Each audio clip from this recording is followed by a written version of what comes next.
Bienvenue à tous pour ce webinaire Business Central 2022 Wave 2, communément appelé la version V21, par Samuel Champeau, moi-même.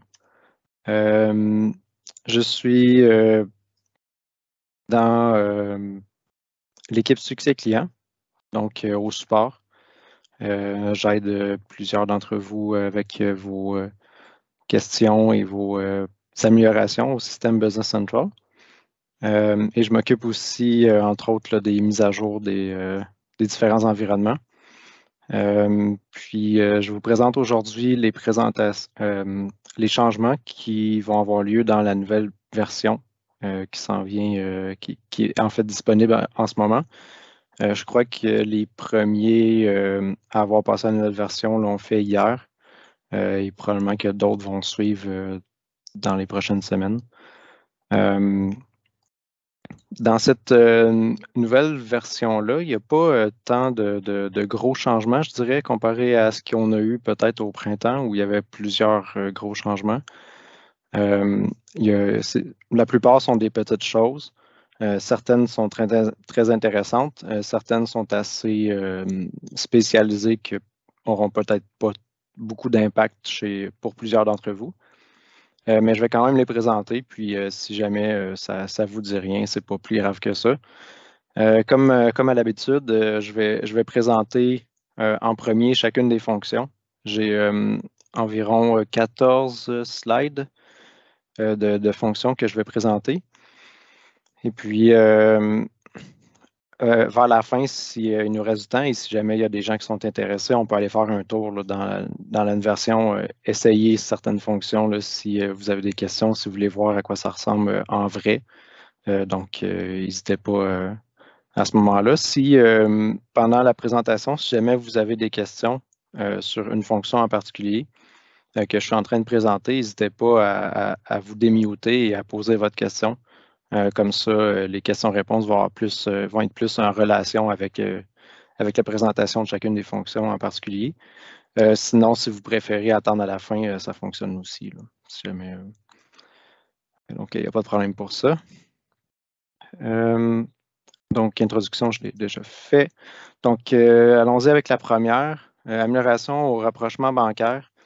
En fait, comme vous savez, à partir du printemps passé, Microsoft a annoncé qu'ils allaient laisser tomber l'ancienne façon, je dirais, de faire les rapprochements bancaires. Donc, depuis ce temps-là, ils travaillent fort pour améliorer le rapprochement bancaire actuel qu'ils veulent qu'on utilise. Pour l'instant, il n'est pas obligatoire encore. Donc, on a encore jusqu'au printemps pour passer à cette nouvelle version. Après le printemps, en théorie, on va être obligé. Mais comme vous savez, Microsoft, des fois, ça arrive qu'il nous repousse un peu ses dates limites. Donc, on ne sait pas encore si ça va être la même chose cette fois-ci. Mais enfin, bref, il ajoute des fonctions, des indications dans cette façon de faire-là pour se rapprocher un peu plus des besoins que les gens avaient avec l'ancienne façon. Donc, entre autres, ici, il semble avoir ajouté là, les soldes au niveau du grand livre. Il y a même aussi un petit avertissement là, qui dit qu'il y a certaines écritures qui ont été faites avec un report direct. Donc, un petit avertissement ici qui vient ajouter au fait que normalement, le compte du grand livre pour la banque ne devrait pas autoriser le report direct. Donc, petit avertissement qu'ils ont rajouté de ce côté-ci. Ceux qui font des rapprochements automatisés, ils ont aussi rajouté là, dans la description de ce changement plusieurs règles qui vont améliorer, disons, le matching qui est fait entre le relevé de la banque et les transactions. Par contre, ils n'ont pas donné exactement le détail de en quoi consistent ces améliorations-là, mais ils ont fait des améliorations là, où ça va chercher, entre autres, plus de détails au niveau du ledger de chèque, plutôt que de se fier juste au ledger de banque. Donc, en théorie, ça devrait améliorer le matching que ça fait.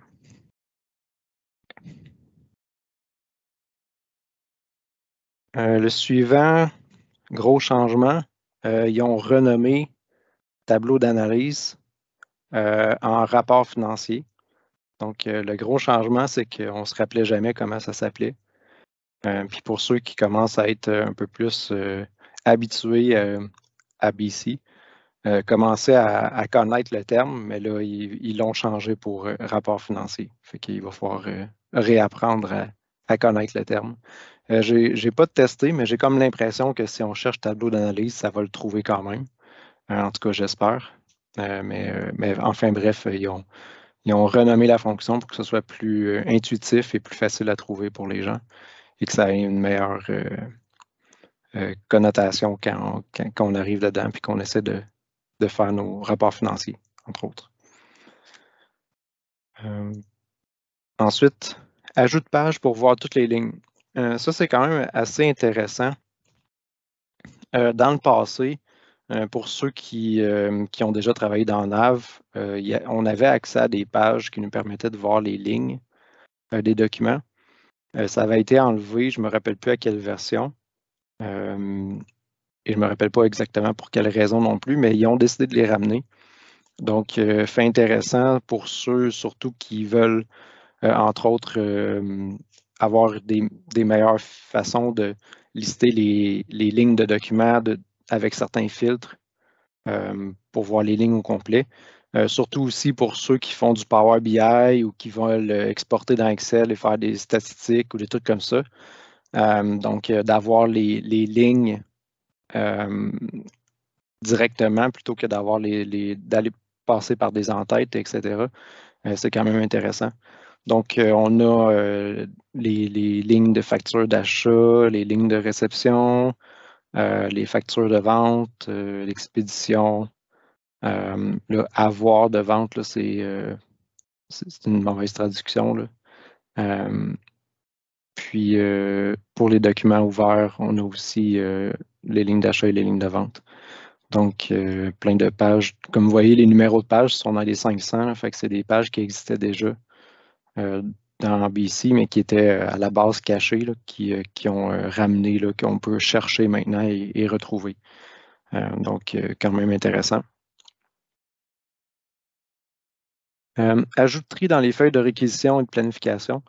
Il y avait certains champs qui étaient des champs calculés ou qui étaient des champs qui n'étaient pas directement dans les qui n'étaient pas directement triables et filtrables dans les feuilles de réquisition et de planification, donc qui maintenant le sont.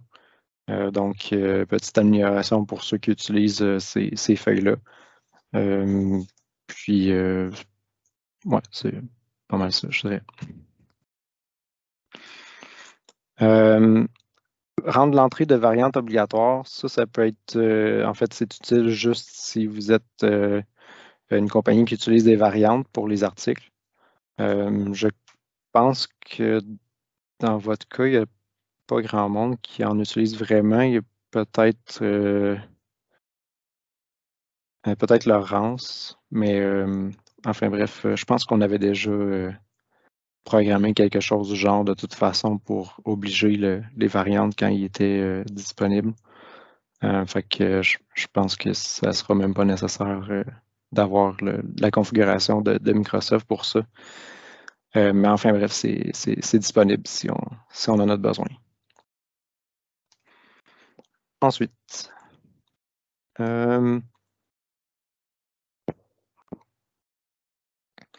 celui-ci était quand même intéressant.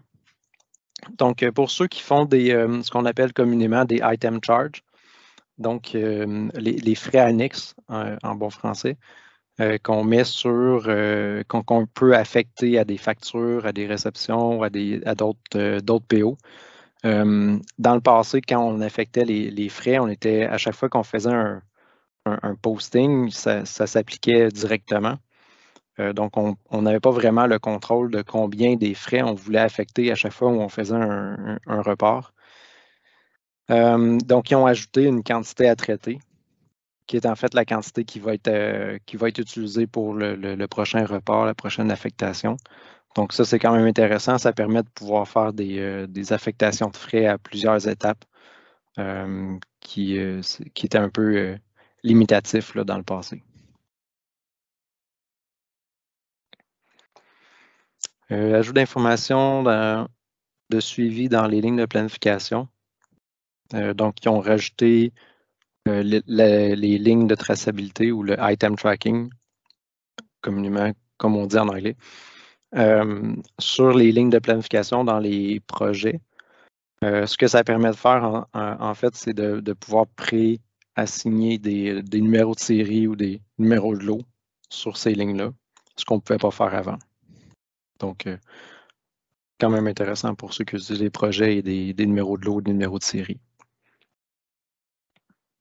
Ensuite, possibilité d'avoir plusieurs adresses de remise par fournisseur.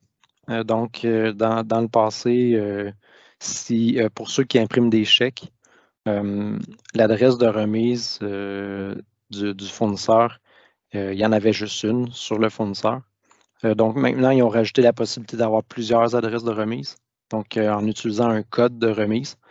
Donc, on peut avoir plusieurs codes de remise sur un fournisseur et sur les factures, on peut sélectionner quelle adresse on veut utiliser, donc quel code de remise on veut utiliser pour cette facture-là. Et quand le chèque va sortir, il va en théorie utiliser l'adresse de ce code-là. Donc, ça peut être utile, mais je ne pense pas qu'il y a encore beaucoup de gens qui font tant de chèques que ça. Là. Mais une nouvelle fonctionnalité qu'ils ont rajoutée pour ceux qui en font encore. Hiérarchie des ensembles d'autorisation, ça c'est quand même intéressant. Donc, ils ont rajouté la possibilité que dans un ensemble d'autorisation, on ajoute un autre ensemble d'autorisation, donc une certaine hiérarchie. Puis, eux l'ont fait, entre autres, donc comme on voit ici dans l'exemple avec le D365 Basic, donc le droit de base de BC. On voit certaines autorisations qui sont directement dans l'ensemble d'autorisations Basic, mais il y a aussi d'autres ensembles d'autorisations qui ont été ajoutés et qui font partie de cet ensemble Basic-là. Entre autres, là, certains qui sont intéressants là, dans le book, comme login, puis email logging, session edit, qui sont des ensembles de permissions qui, pour ceux qui n'utilisent pas le droit basic, puis qui sont toujours à avoir à modifier leurs droits à chaque fois que BC font une nouvelle version parce qu'ils ont rajouté une table quelque part qu'on a besoin pour se brancher à BC. Ben, en théorie, ici, si on inclut le droit login, ça devrait réduire un peu le risque que ce genre de choses-là arrive dans le futur. Donc, on peut inclure le login tout seul au lieu d'avoir à inclure l'ensemble basic au complet. Donc, ça, c'est quand même intéressant. Et puis, dans le bas à droite, le résultat, c'est en fait toutes les autorisations qui vont être données par ces sous-ensembles-là qui sont présents. Donc, ça, quand même intéressant. Choix de la présentation dans l'impression d'un rapport. Si jamais vous utilisez une présentation de rapport personnalisé ou que vous avez une présentation qui a été faite par Justisoft, qui est différente, au moment de faire l'impression, on peut changer la présentation de rapport qu'on utilise. Ça peut être utile si, par exemple, on voit qu'il y a un problème avec l'affichage du rapport. On va être sûr, est-ce que c'est un bug dans l'affichage ou est-ce que c'est un bug dans le dataset qui est présent dans le rapport lui-même? Changer de présentation de rapport pour voir si le comportement est différent, ça peut être une bonne chose. Sinon aussi, ça veut dire que c'est possible à ce moment-là d'avoir différentes présentations de rapport et sans avoir à aller nécessairement les associer spécifiquement à un fournisseur ou à un client, mais on peut, à ce moment-là, au moment même de l'impression du rapport, changer quelle présentation on veut afficher.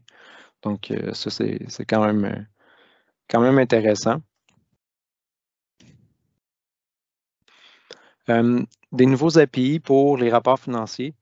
Donc, ils ont rajouté un dossier, en fait, complet d'API qui sont à être utilisés là, soit dans Power BI ou dans des exports Excel pour faire du reporting là, sur les finances.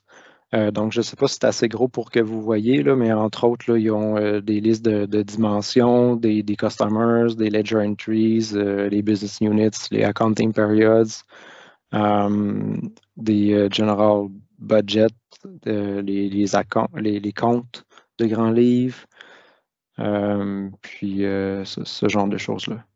Donc, des API qui ont rajouté pour nous aider à faire du reporting sur les finances. Puis j'imagine que ça va continuer à grossir étant donné qu'ils l'ont mis en ce moment en version bêta. Donc, j'imagine que ça veut dire qu'ils veulent en ajouter d'autres et continuer à agrandir les possibilités pour ce qui est des API. Donc, ensuite, changer de compagnie facilement, ça c'est quand même intéressant. Donc, dans le haut, en haut à droite là, de notre interface, ils ont rajouté le nom de l'environnement. En fait, le nom de l'environnement était déjà là avant, mais maintenant, on peut cliquer dessus pour voir tous les autres environnements et les compagnies, différentes compagnies, et changer là, de compagnie directement là. Une chose qui est à noter, c'est que si vos utilisateurs n'étaient pas habitués d'avoir accès aux différents sandbox, c'est peut-être une bonne idée de prévoir une façon de réduire les droits peut-être des utilisateurs normaux aux autres sandbox. Là. Question d'éviter qu'ils aient accès par erreur à un sandbox, qu'ils commencent à travailler sur un sandbox sans le savoir. Sinon, l'autre chose, c'est peut-être de s'assurer que les petites vignettes sont bien configurées dans vos compagnies pour que, par exemple, la prod soit en rouge et s'assurer que les autres compagnies dans les autres sandbox soient d'une autre couleur, un genre de bleu pour qu'on voit que c'est une compagnie de test et que ce n'est pas la vraie compagnie. Habituellement, c'est ce qu'on fait là, dans la plupart de nos configurations. Là. C'est une bonne pratique. Là. Et je crois qu'il m'en reste un dernier. Barre d'action améliorée. Donc, celui-ci, je ne sais pas si vous vous rappeliez l'écran gestion des fonctionnalités. Il y avait quand même beaucoup de fonctions dans la version de l'automne passé, la version 19, et dans la version 20, qui étaient accessibles seulement si on les activait. Donc, celle-ci, c'en est une justement qu'on doit activer manuellement dans cette liste-là. Donc, quand on active la barre d'action moderne, ce que ça fait, c'est que, comme vous voyez, les icônes sont un peu rapatriées dans un accueil. Puis, on voit que les icônes, on peut aller cliquer sur la flèche au bout de la fonction par défaut pour avoir un choix d'autres options. Donc, ils ont un peu changé le fonctionnement. J'ai l'impression que c'est pour améliorer un peu la navigabilité là, des options, des menus, des actions. Donc, ça va être à essayer à savoir si ça va mieux ou si on aime ça ou pas. Donc, il est possible dans vos sandbox d'activer la fonction pour le tester. Par contre, il est à noter qu'à partir de la mise à jour 24, c'est quand même loin, deuxième trimestre de 2024, qui prévoit activer cette fonction-là automatiquement. Donc, on a un petit peu plus que, on a 2 ans dans le fond pour s'y habituer. Donc, ça fait le tour pour ça. Est-ce qu'il y a des gens qui avaient des questions, des commentaires, des angoisses ou juste qui voudraient voir une fonction en particulier dans mon sandbox que j'ai ici en version 21?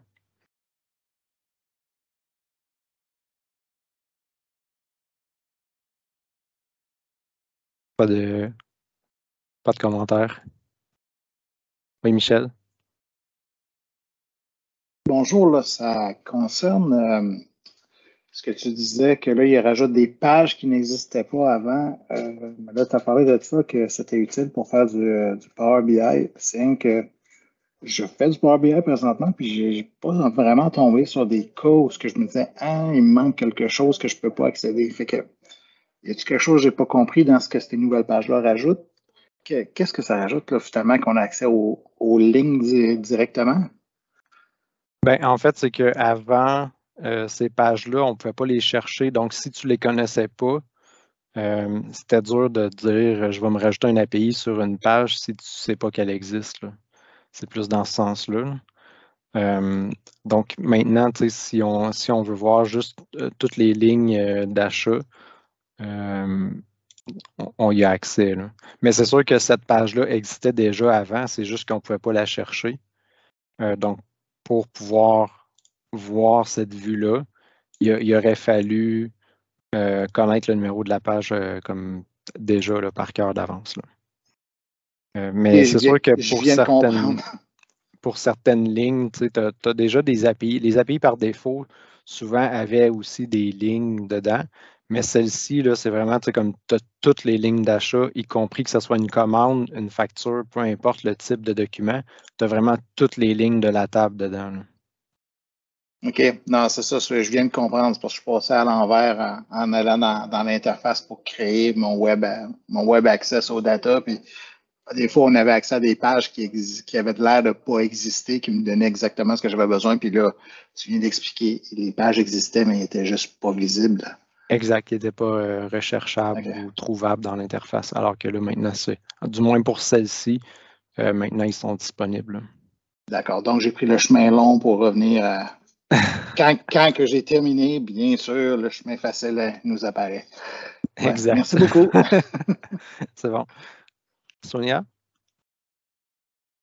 Salut Samuel, je voulais juste Salut. savoir, tu sais, quand tu reviens dans tes ensembles d'autorisation de tantôt avec tes sous, Oui. tu voyais ton login, là, est-ce que tu as trouvé pourquoi certains, on les trouve, comme le login, on le retrouve seul dans les, oui, on le trouve, mais il y en a d'autres qu'on ne retrouve pas ici. Comme, mettons que tu retournes dans ton basic, là,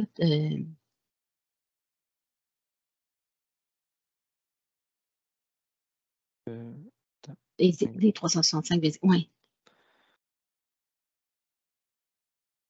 Mettons, en bas, là, le Data Archive, on le trouve, le login, mais Session Edit, par exemple, il n'est pas dans un sous-ensemble. Je n'étais pas capable d'aller l'attacher, mettons, à un rôle que j'aurais créé. Moi, je ne le trouvais pas dans les sous-ensembles, alors que login, je le trouvais. Finalement, je suis allée à la pièce, je suis allée. Mais tu sais, si tu retournes tu reviens un écran avant, là, Il y aura pas session, dans le fond, c'est ce que non, tu c'est dis. ça, puis je ne comprenais pas pourquoi, mais regarde, Mais tu n'es pas j'ai obligé de me. l'impression que c'est peut-être, c'est comme s'il avait rajouté parce que dans le fond, dans le code, dans du code AL, on peut rajouter des ensembles d'autorisation. Maintenant, c'est un objet qu'ils ont rajouté, donc un objet qu'on peut mettre dans une extension. J'ai comme l'impression que celui-là, c'est peut-être ça qui est arrivé, qui est c'est un ensemble d'autorisation qui est ajouté dans l'extension directe et qui n'existe pas nécessairement dans la liste, là. OK. Mais OK. parce qu'effectivement, si on cherche session edit, il n'est pas dans la liste. Moi, je suis juste curieuse. Je me suis organisée autrement, là, mais je. Puis ça veut dire que session edit, on n'a pas accès de le mettre dans un. Non, c'est ça.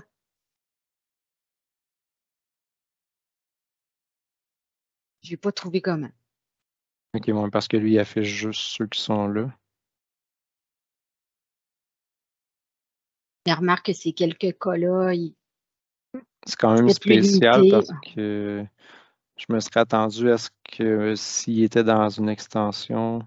Ah ben tu vois, il y en a qui sont dans une extension ici, puis ils sont Mais quand même regarde, disponibles, je mais. veux pas retarder. C'était par curiosité, là. J'ai contourné, là, Mais mais non, je te dirais, c'est un peu un mystère. OK. Pourquoi ils sont listés dans Basic, mais ne sont pas disponibles dans la liste? Ça me semble un peu étrange, là. OK. On va le Mais, découvrir un jour. Merci. mais bon, au moins, ils ont mis login disponible, Oui, qui est, oui, je ça, c'est pense, vraiment hot, celui qui là. est Ouais, le plus intéressant, là. ouais. Euh, ouais, Merci. de rien. Est-ce qu'il y avait d'autres questions ou commentaires ou inquiétudes? Il y a une chose que j'ai remarqué pour ceux qui travaillent beaucoup avec les extensions, c'est qu'ils ont enlevé le raccourci dans le haut pour aller voir les extensions. Fait que faut faire la recherche directement maintenant. Yes, Michel. Je remarque qu'il y a beaucoup des choses que tu nous as présentées, que c'est des adaptations d'interface ou des ajouts. Mais je veux pas comme pas l'impression qu'il y a beaucoup de choses, que c'est vraiment du fonctionnement qui a changé. Donc, je me demande à quel niveau est-ce qu'il faut qu'on fasse nos tests complets puis avec nos extensions et tout ça. Ben c'est vrai que dans ce qu'on voit, je vois pas beaucoup de choses qui pourraient avoir un gros impact, honnêtement. Puis Mathieu, corrige-moi si je me trompe, là, mais j'ai l'impression que cette mise à jour-ci est plutôt légère au niveau de la business logic qui aurait changé ou des affaires comme ça. J'ai l'impression qu'effectivement, il a fait un petit peu plus un travail d'interface. Ils ont joué avec les autorisations, ils ont fait des améliorations aux trucs aux conciliations bancaires, mais il n'y a pas de. Pour l'instant, il n'y a comme pas de gros changements que je vois qui feraient comme quand ils ont changé mettons, les item reference ou des affaires comme ça dans le passé. Cette fois-ci, il ne semble pas avoir vraiment ça. Il y avait une chose qui pouvait avoir des gros impacts sur les extensions, mais finalement, ils l'ont rollbacké puis ils l'ont rendu disponible juste quand on va l'activer. Puis justement, ils l'ont fait tellement vite qu'ils n'ont même pas traduit en français, là, mais c'est auto-save with every field change. Fait que dans le fond, en gros, ce que ça fait, c'est que chaque fois qu'on change un champ, ça fait un save. Donc ça, il y a beaucoup de développeurs et de gens de la communauté qui ont comme plus ou moins apprécié ce changement-là parce que ça a toutes sortes d'implications qui font que pour certains partenaires, c'est un peu difficile de tester tout ce que ça peut impacter. Mais bon, ils ont décidé de le repousser à l'année prochaine. Donc, ça nous laisse un petit bout pour voir comment on va gérer ça puis comment on va traiter ce changement-là. Mais c'est ça, il va pas. Il y aurait probablement eu beaucoup plus de tests à faire avec les extensions si cette nouvelle fonctionnalité-là avait été obligatoire. Mais en ce moment, je pense que les tests vont être plus autour des autorisations. Puis Sonia, corrige-moi si je me trompe, mais je pense qu'à part les autorisations, il n'y avait pas grand-chose d'autre qui ont vraiment eu besoin d'ajustement pour ce qui est de la nouvelle version. Là. Dans notre cas, non, ça a été vraiment ça le gros changement. Puis j'imagine, selon comment la sécurité des gens est montée, il n'y aura peut-être même pas d'impact. Nous, c'est à cause de la façon qu'on l'avait monté, là, mais. Ouais, c'est ça. Ouais, exactement. OK. Fait que est-ce qu'il y avait d'autres questions?